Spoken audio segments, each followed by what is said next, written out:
எகிப்து தயாரித்திருக்கக்கூடிய காசாவுக்கான வரைவு திட்டத்தை பொறுத்தவரையில் இந்த வரைவு திட்டம் அமெரிக்காவால் அங்கீகாரத்துக்கு உள்ளாக்கப்படக்கூடிய திட்டமாக இருக்கிறது. அதனால தான் எகிப்தினுடைய வரைவு திட்டத்தை சவுதி அரேபியா உள்ளிட்ட அரபு நாடுகளும் ஏற்றுக்கொள்வதற்கு தலைப்பட்டிருக்கிறார்கள். இந்த 6 மாதங்களுக்குள்ளாக காசாவினுடைய இடிபாடுகள் மொத்தமாக அகற்றப்பட வேண்டும். தற்காலிக வீடுகள், பெர்மனன்ட் ஹோம் கிடையாது, அவங்க தற்காலிக வீடுகளை அமைத்துக் கொடுப்பார்கள். சவுதி அரேபியாவினுடைய பட்டத்து இளவரசர் முகமது பின் சல்மான் என்கிற MBS இன்றைய அரபு லீக் மாநாட்டிலே கலந்து கொள்ள மாட்டார் என்று இறுதி நேரத்திலே அறிவிக்கப்பட்டிருக்கிறது.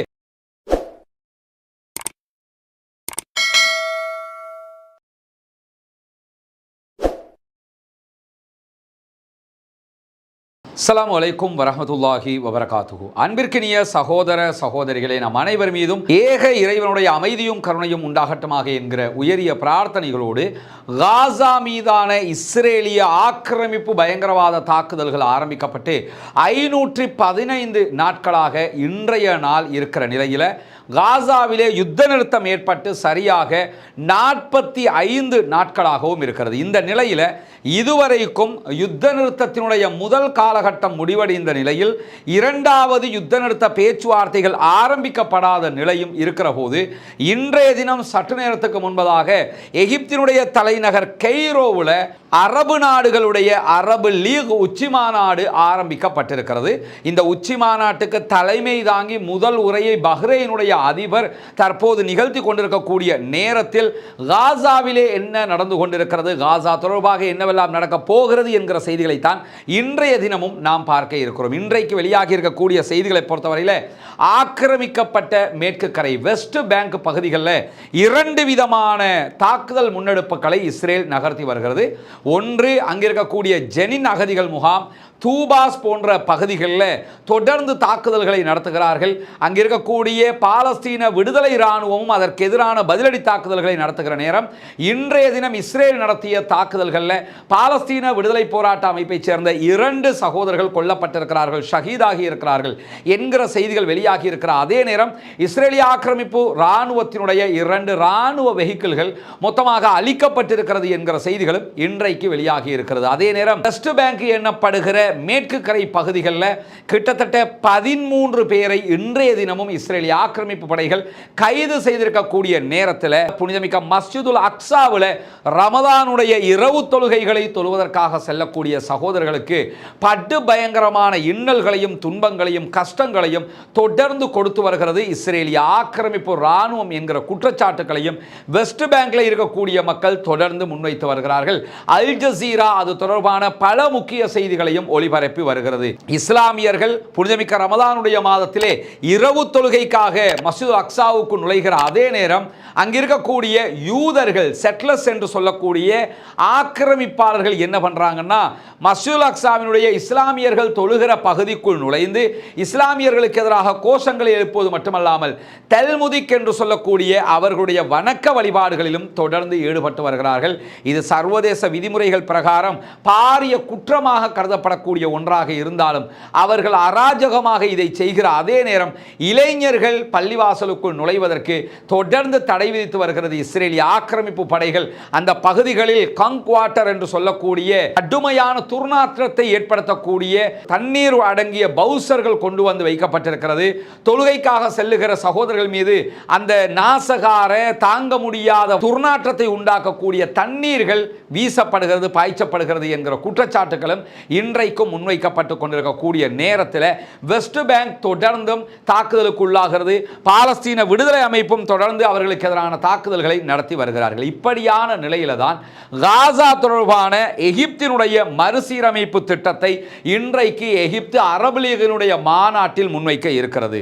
இது தொடர்பாக ராய்ட்டர் செய்தி சேவை வெளியிட்டிருக்கக்கூடிய செய்தியில் என்ன சொல்றாங்கன்னா, எகிப்து தயாரித்திருக்கக்கூடிய காசாவுக்கான வரைவு திட்டத்தை பொறுத்தவரையில் இந்த வரைவு திட்டம் அமெரிக்காவால் அங்கீகாரத்துக்கு உள்ளாக்கப்படக்கூடிய திட்டமாக இருக்கிறது. அதனால தான் எகிப்தினுடைய வரைவு திட்டத்தை சவுதி அரேபியா உள்ளிட்ட அரபு நாடுகளும் ஏற்றுக்கொள்வதற்கு தலைப்பட்டிருக்கிறார்கள்.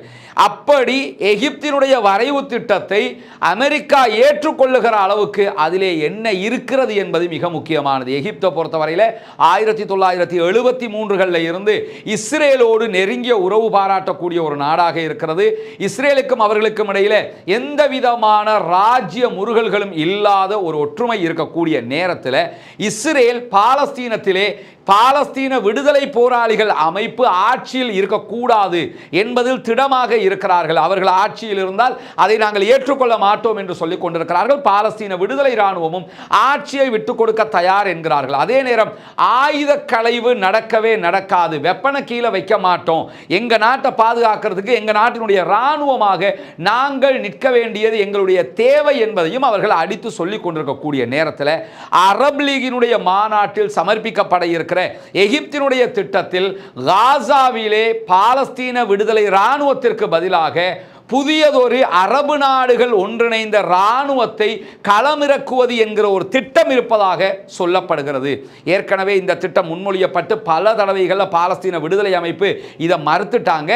ஆனாலும் எகிப்து இப்படி ஒரு திட்டத்தை முன்மொழிந்து அரபு நாடுகள் எல்லாம் அதை ஒப்புக்கொண்டு அரபு நாடுகளுடைய இராணுவம் காசாவுக்குள் வருகிற பட்சத்தில் அது அரபு நாடுகளுக்கும் ஒரு மிகப்பெரிய பேக் ஃபயராக மாறிவிடும். காரணம் என்னன்னா, இதுவரைக்கும் சண்டை பாலஸ்தீன விடுதலை இராணுவத்திற்கும் இஸ்ரேலுக்கும் இடையில என்று இருக்கும்போது எதிர்காலத்தில் அரபு நாடுகள் ஒட்டுமொத்தமாகவே இஸ்ரேலோடு விரும்பியோ விரும்பாமலோ சண்டையிட வேண்டிய நிர்பந்தம் ஏற்படும். எனவே அவர்கள் அரபு இராணுவத்தை குவிப்பதற்கு ஒத்துக்கொள்வார்களா என்கிற ஒரு கேள்வி இருக்கிறது.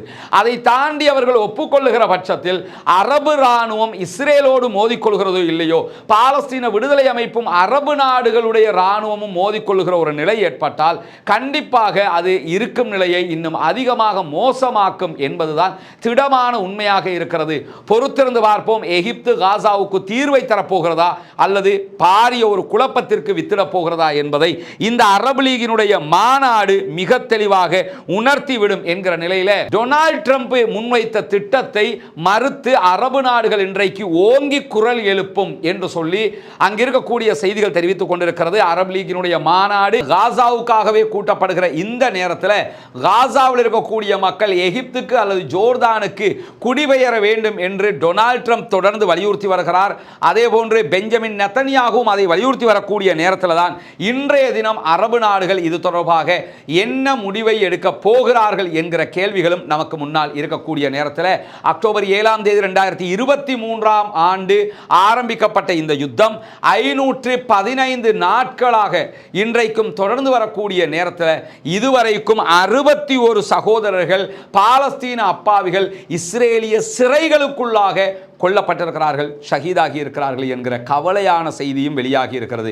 யுத்தத்தில் கொல்லப்படுறாங்க, யுத்தத்தில் அப்பாவிகளை அழிக்கிறார்கள், அதை தாண்டி கைது செய்துவிட்டு சிறைச்சாலைகளில் அடைத்து அங்கே கொடுக்கிற சித்திரவதைகள், டார்ச்சர்கள் தாங்க முடியாமல் 61 சகோதரர்கள் இன்றைக்கு கொல்லப்பட்டிருக்கிறார்கள், ஷஹீதாகி இருக்கிறார்கள் என்கிற செய்திகள் வெளியாகி இருக்கக்கூடிய நேரத்தில் நேற்றைய தினம் திங்கட்கிழமை பெஞ்சமின் நெத்தன்யாகு இஸ்ரேலிய பிரதமர் அவர்களுடைய பாராளுமன்றமாக இருக்கிற நெசட் ஒரு உரையாற்றி இருந்தார். அந்த உரையில் அவர் மிக தெளிவாக என்ன சொன்னார் என்று கேட்டா, இஸ்ரேல் மீண்டும் பாலஸ்தீனத்தில் சண்டையிடுவதற்கான தார்மீக உரிமையோடு இருக்கிறது என்று சொன்னார். அதுக்கு காரணமாக எது முன்வைக்கப்படுதுன்னா, இந்த யுத்தத்தில் அவர்கள் எதையும் அடைந்து கொள்ளவில்லை. பாலஸ்தீன விடுதலை அமைப்பை அழிப்போம் என்றார்கள், அவர்களை அழிக்கவில்லை. எங்களுடைய பணைய கைதிகளை யுத்தத்தின் மூலம் மீட்போம் என்றார்கள், யுத்தத்தின் மூலம் அவர்களால் மீட்க முடியவில்லை, சமாதானத்தின் மூலம் தான் மீட்டுக் கொண்டிருக்கிறார்கள். இப்படி அவர்கள் காசாவுக்குள் அழிவை உண்டாக்கியதை தவிர அவர்கள் சொன்ன எதையுமே செய்யவில்லை என்கிற நிலையில மீண்டும் ஒரு யுத்தத்தை தொடர்வதற்கு எப்பொழுதுமே பெஞ்சமின் நெத்தன்யாகு ஆர்வமாக இருக்கிறார் என்கிற செய்திகள் வெளிவந்து கொண்டிருக்கக்கூடிய நேரத்தில் தான் சண்டையிடுவதற்கான தார்மீக உரிமை தமக்கு இருக்கிறது என்கிறார் பெஞ்சமின் நெத்தன்யாகு. அது மட்டுமல்லாமல் இஸ்ரேலுக்கு ஏற்றாற்போல் இஸ்ரேல் ஒப்புக்கொள்ளுகிற விதமாக ஒரு ஒப்பந்தத்தை ஏற்றுக்கொள்வதற்கு பாலஸ்தீன விடுதலை அமைப்பின் மீது அழுத்தம் கொடுக்க வேண்டும். அப்படி இல்லாவிட்டால், அவர்கள் எங்களுடைய நிபந்தனைகளை ஏற்றுக்கொள்ளாவிட்டால் நான் மீண்டும் யுத்தத்திற்கு செல்வேன், அமெரிக்காவினுடைய முழுமையான ஆதரவும் எனக்கு கிடைக்கும் என்கிறார் பெஞ்சமின் நெத்தன்யாகு. இது நேற்றைய தினம் பாராளுமன்றத்தில் அவர் பேசியது. இன்றைக்கு அரபு லீக் மாநாடு நடக்கும் என்பதை தெரிந்து கொண்டுதான் இந்த பேச்சு அவர் பேசியிருக்கிறாரு. பொறுத்திருந்து பார்ப்போம். அரபு நாடுகளுக்கு நெஞ்சுரம் இருக்கிறதா, அரபு நாடுகளுக்கு தைரியம் இருக்கிறதா, அரபு நாடுகளுக்கு ரோஷமாவது வரப்போகிறதா என்பதை இன்றைக்கு நடக்கிற மாநாட்டினுடைய முடிவுகள் தான் நமக்கு சுட்டிக்காட்ட இருக்கிறது. அது தொடர்பான விரைவான செய்திகளையும் உங்களுக்கு தர நாம் தயாராக இருக்கிற அதே நேரத்தில் இன்றைய தினம் இஸ்ரேலுடைய முன்னாள் பாதுகாப்பு பாதுகாப்பு அமைச்சராக செயல்பட்ட யோ கேலண்ட் ஒரு முக்கியமான அறிவித்தலை விடுத்திருக்கிறார். நியூயார்க்ல அவர் இருக்கிறாரு. அவருக்கு வெளிநாட்டு பயண தடைகள் விதிக்கப்பட்டிருக்கிறது. அமெரிக்காவுக்கு அவர் போறதுல எந்த பிரச்சனையும் கிடையாது. அமெரிக்கா ஐசிசில சைன் பண்ணின ஒரு நாடு கிடையாதுங்கிற அடிப்படையில் அவர்கள் அவரை கைது செய்ய மாட்டார்கள். சர்வதேச குற்றவியல் நீதிமன்றம் அவருக்கு எதிராக அரெஸ்ட் வாரண்ட் பிறப்பிக்கப்பட்டிருக்கிறது. அதை மீறி அவர் அமெரிக்காவுக்கு சென்றிருக்கிறார்.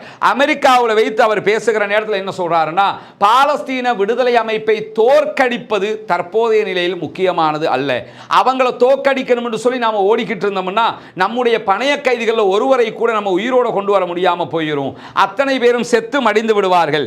எனவே அவர்களை முழுமையாக அழிப்பதை பிறகு பார்த்துக் கொள்ளலாம். முதலில் சமாதான பேச்சுவார்த்தைகளை நடத்தி நம்முடைய மக்களை வெளியே கொண்டு வாருங்கள். கொண்டு வந்ததற்கு பிறகு ஒரு முழுமையான யுத்தத்தை செய்து மொத்தமாக பாலஸ்தீன விடுதலை அமைப்பை அழித்து விடுவோம் என்று இன்றைக்கு அவர் பேசியிருக்கிறாரு.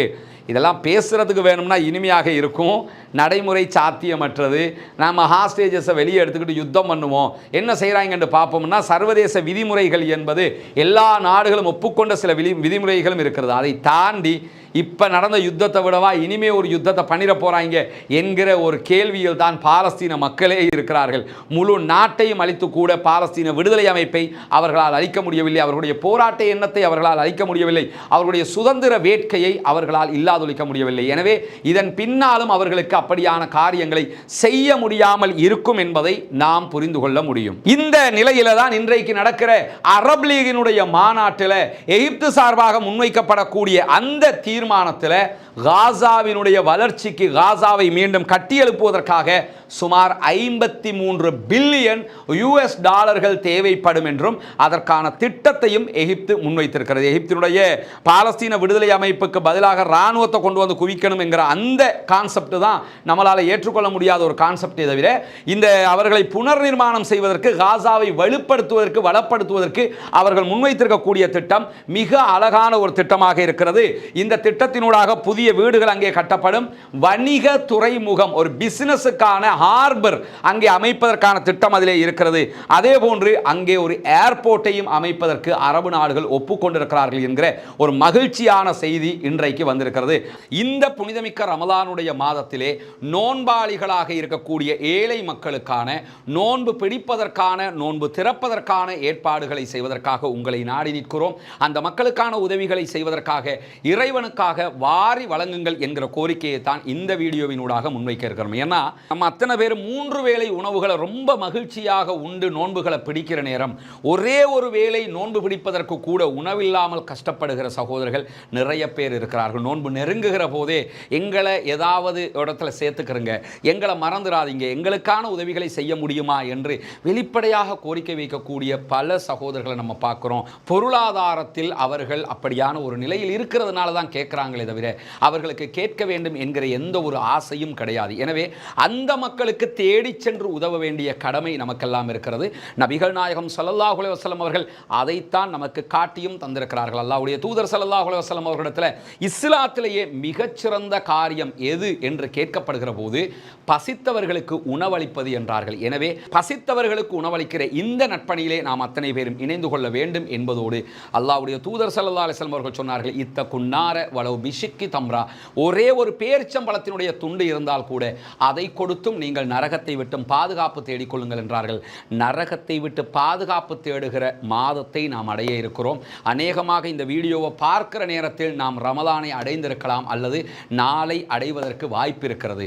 இந்த ரமலானுடைய மாதத்திலே ஏழை எளிய மக்களுக்கு உதவி செய்து நாளை மறுமையிலே சொர்க்கத்தை அடைகிற அந்த நட்பணியில் கைகோர்ப்போமாக, இணைவோம், ஒன்றாக இணைவோம், அந்த மக்களுக்காக உழைப்போம். நாளை மறுமையிலே கண்டிப்பாக நமக்குரிய ஈடற்றத்தை பெற்றுக்கொள்வோம் என்கிற அடிப்படையில் தான் இந்த வீடியோவினூடாக உங்களை நாம் தொடர்பு கொண்டிருக்கிறோம். எனவே இந்த நட்பணிக்கு உதவ விரும்புகிற சகோதரர்கள் உங்களுடைய சதகா மற்றும் தான தர்மங்களை முன்னால் தெரிகிற நம்முடைய வங்கி கணக்கிழக்கத்திற்கு தாராளமாக வாரி வழங்குங்கள். முன்னால் தெரிகிற நம்முடைய பேங்க் அக்கவுண்ட்டுக்கு உங்களால் முடிந்த உதவிகளை நீங்கள் வழங்கியதற்கு பிறகு அதனுடைய பற்றுச்சீட்டை முன்னால் தெரிகிற என்னுடைய வாட்ஸ்அப் இலக்கத்திற்கு அனுப்பி உதவுங்கள். வல்ல ரஹ்மான் நம் அத்தனை பேரையும் நல்ல பணிகளில் ஒன்றிணைப்பானாக, நாளை மறுமையிலே வெற்றி பெறச் செய்வானாக.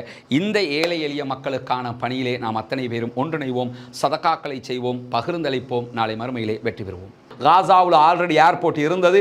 அதை இஸ்ரேல் 2001 தான் இழுத்து மூடினாங்க, அதை அடித்து நொறுக்கினாங்க. இந்த நிலையில் புதிய ஏர்போர்ட் ஒன்றை உருவாக்குவதற்கான திட்டத்தையும் எகிப்து முன்மொழிந்திருக்கிறது. இந்த திட்டத்தினுடைய அம்சங்களாக இன்றைக்கு வெளியாகி இருப்பது ஆரம்பகால செயல்பாடு வெறும் 6 மாதங்களுக்கு இருக்கும்.